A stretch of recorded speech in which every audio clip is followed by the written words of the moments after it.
बारे में बात कर रही थी, जिसका लोहा आज भी किसी पत्थर से कम नहीं लग रहा है। जब ओपी जिंदल इनमें बड़ी शान से बैठा करते होंगे, ओपी जिंदल को देखने के अलावा इन महंगी महंगी गाड़ियों को देखने के लिए भी लोगों की लाइन लगा करती होगी।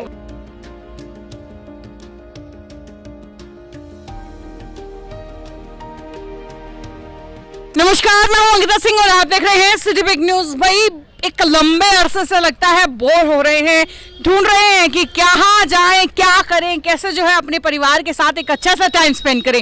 तो भाई आज आपको लेकर के पहुंची हूँ ओपी जिंदल ज्ञान केंद्र टावर के अंदर, जो जाना जाता है अपनी हाइट की वजह से। बेशक हिसार के लोग यहाँ पर घूम चुके हैं, लेकिन जितनी बार भी आते हैं ना उतना कम पड़ जाता है। तो चलिए आज इस पूरे पार्क के, इस टावर के और इस पार्क के अंदर मौजूद हर एक चीज आपको दिखा देती हूँ, बता देती हूँ कि भाई क्या कुछ खास है ओपी जिंदल टावर के अंदर, इस ज्ञान केंद्र के अंदर। ज्ञान का केंद्र यानी कि बहुत सारी चीजें हैं यहाँ पर। तो चलिए शुरुआत करते हैं। पहली चीज आपको दिखाती हूँ इस बड़े से ऊपर टावर के ऊपर जाकर के।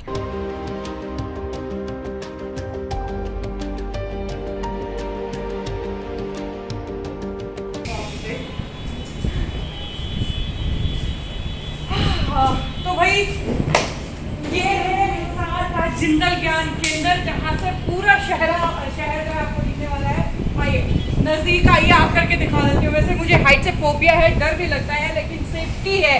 पूरा शहर का नजारा यहाँ से एक बार आप देख लीजिए।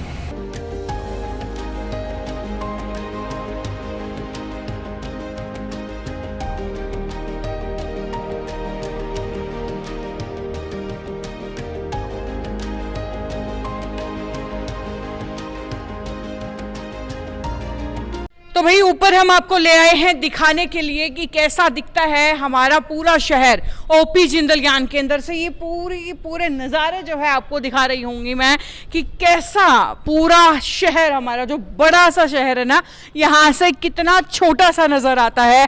और ये देखिए कि एक यूँ लगाइए कि हर सुबह की मॉर्निंग वॉक से लेकर के हर इतवार की शाम गुजारने के लिए सबसे बेहतरीन जगहों में से एक है ओपी जिंदल ज्ञान केंद्र, जहाँ पर दोस्त, फैमिली, फ्रेंड्स, कपल सभी जो है लगातार आते रहते हैं। ना सिर्फ हिसार शहर से बल्कि लगे हुए जो हिसार से जुड़े हुए जो गांव हैं या जो भी लोग यहाँ पर घूमने के लिए आते हैं, वो यहाँ आना कभी नहीं भूलते हैं। और वैसे आपको एक बात और बता दूं कि ये जो ओपी जिंदल ज्ञान केंद्र का जो सबसे टॉप फ्लोर के ऊपर मैं खड़ी हुई हूँ ना, इसकी हाइट तकरीबन 300 फीट। और सिर्फ यही इसमें खास चीज़ देखने वाली नहीं है, और भी चीज़ें हैं, जैसा कि मैं शुरुआत में आपको बता भी रही थी। अब ऊपर से बिल्डिंग, सबसे ऊपर वाले माले से शहर तो देख लिया, अब उसके बाद बारी आती है म्यूज़ियम की। भाई गाड़ियों के शौकीन बहुत हैं लोग, और ख़ास तौर से विंटेज कार्स के तो हाई क्या ही कहना, मतलब मेरा तो दिल ले जाती हैं विंटेज कार्स। चलिए अब म्यूज़ियम में उन विंटेज कार्स की तरफ बढ़ते हैं, उनके नज़ारे भी अब आपको दिखा देती हूँ। तो भाई अभी हम जा रहे हैं नीचे, और नीचे इसके बाद हम जाने वाले हैं म्यूजियम की तरफ। ऊपर जिंदल टावर तो मैंने आपको दिखाई दिया ना, अब नीचे जा रहे हैं। वैसे आप देखेंगे कि लिफ्ट से उतरते हुए भी पूरा शहर जो है आपको दिखाई दे रहा है। फिलहाल ये ग्रीनरी साइड है, यानी कि HAU की साइड जो है, इसकी बैक है लिफ्ट की, तो वो पूरा दिखाई दे रहा है। और अब रास्ता म्यूजियम की तरफ।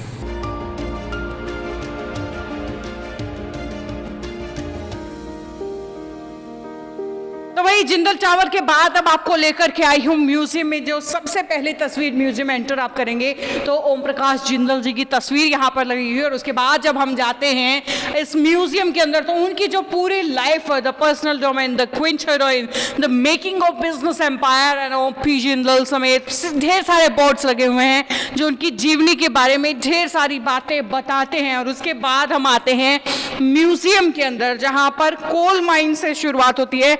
ये आप देख पा रहे होंगे कि कोल माइन है, और यहाँ से किस तरीके से चीज़ों को उठाया जाता है, उस चीज़ से लेकर के आगे फिर ये नीचे लिखा भी गया है माइन टू मिंट। एक एक मशीनरी को बड़े तरीके से, एक एक मॉडल को बड़े सलीके से दिखाया गया है कि भाई कैसे कोई मॉडल काम करता है, हर एक चीज़ से जुड़ी हुई चीज़।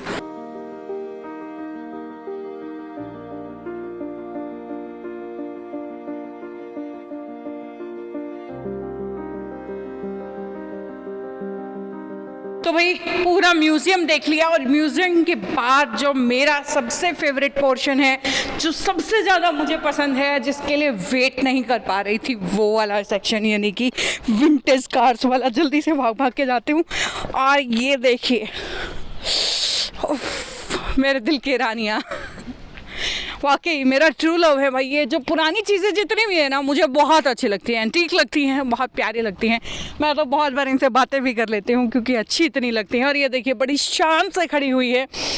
3 गाड़ियाँ हैं जिसमें से 2 हैं मर्सिडीज बेंज, और उसके अलावा जो बीच वाली जो गाड़ी आप देख रहे हैं ना फिलहाल स्क्रीन के ऊपर, ये जो गाड़ी है, जब वो मंत्री बने थे ना, Hyundai की कार है, जब वो मंत्री बने थे तब उन्हें ये गाड़ी दी गई थी। और उनके गुजरने के बाद जो है इस गाड़ी की नीलामी हुई और उस नीलामी में ख़रीद करके इसे यहाँ बीच में ला कर खड़ा कर दिया गया। और उसके अलावा उनकी 2 पर्सनल कार्स हैं मर्सिडीज बेंज। और उससे भी आगे एक और एंटीक चीज़ आपको दिखाती हूँ। ये देखिए ट्रैक्टर है, शायद इतना पुराना ट्रैक्टर आपने ज़िंदगी में कभी नहीं देखा होगा, कभी भी नहीं देखा होगा। आज भी शान से खड़ा है, आज भी कहानियाँ बता रहा है अपनी जवानी की, कैसे ये जो है अपने बेहतरीन समय में ये कैसे रहा होगा। और अंदर हम चलते हैं, अंदर चल के आपको दिखा भी देती हूँ। लीजिए अंदर मैं आ गई हूँ और इस ट्रैक्टर के बारे में बात कर रही थी, जिसका लोहा आज भी किसी पत्थर से कम नहीं लग रहा है। मजबूती देखते ही बनती है। आजकल के ट्रैक्टर तो शायद इसके आसपास भी कहीं नहीं पहुँच सकते। और उसके बाद ये जो ट्रैक्टर है अपनी जवानी की कहानियाँ भी खूब बताता है कि क्या दिन रहे होंगे। और ट्रैक्टर के बाद जैसा कि बातें कर रही थी मर्सिडीज बेंज की, हाँ अब थोड़ी सी हालात खराब हैं, शायद रेखते की कमी है, लेकिन हाँ देखने से वो कहानियाँ ये भी ज़रूर बता देती हैं कि कब जब ओपी जिंदल इनमें बड़ी शान से बैठा करते होंगे, ओपी जिंदल को देखने के अलावा इन महंगी महंगी गाड़ियों को देखने के लिए भी लोगों की लाइन लगा करती होगी। आज थोड़ी सी हालात खस्ता हैं, लेकिन दिन इनके भी बहुत खूब गए हैं, सुनहरे दिन जिन्हें मैं कह सकती हूँ, वो इन गाड़ियों के गए हैं ओपी जिंदल साहब के साथ। ये तीनों गाड़ियाँ हैं, आप देख रहे होंगे स्क्रीन के ऊपर।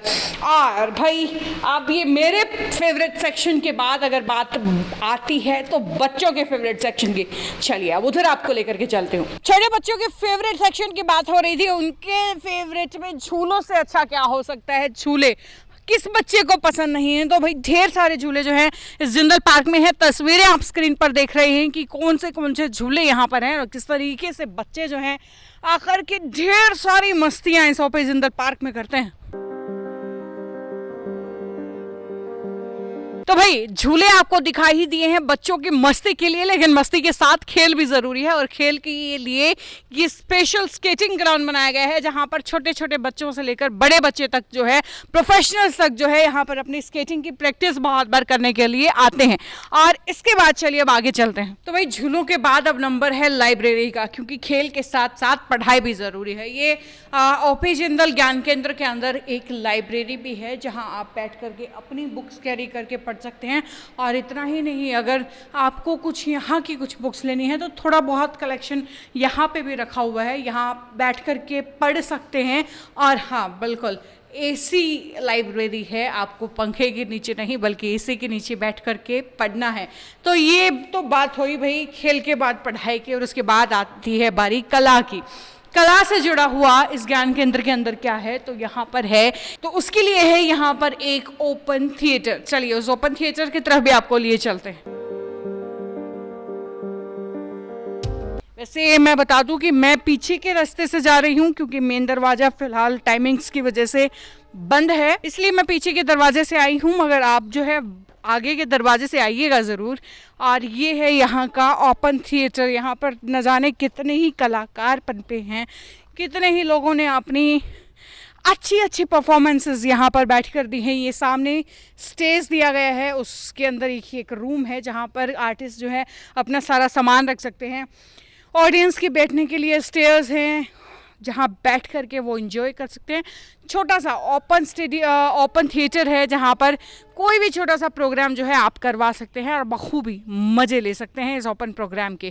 तो भाई ओपी जिंदल ज्ञान केंद्र की ये विजिट आज यहीं तक, जिसमें मैंने आपको शुरुआत में यहाँ की सबसे फेमस चीज़ यानी कि जिंदल टावर से लेकर यहाँ के म्यूजियम, विंटेज कार्स, बच्चों के लिए झूले, लाइब्रेरी और लास्ट में इस ओपन थिएटर को दिखाया है। अब आपको ये मेरी पूरी विजिट कैसे लगी है, कैसे लगा है आपको हिसार का ओपी जिंदल ज्ञान केंद्र, उस बारे में मुझे बताइएगा ज़रूर नीचे कमेंट सेक्शन में। और हाँ, इस वीडियो को ज़्यादा से ज़्यादा शेयर कर दीजिए। नमस्कार।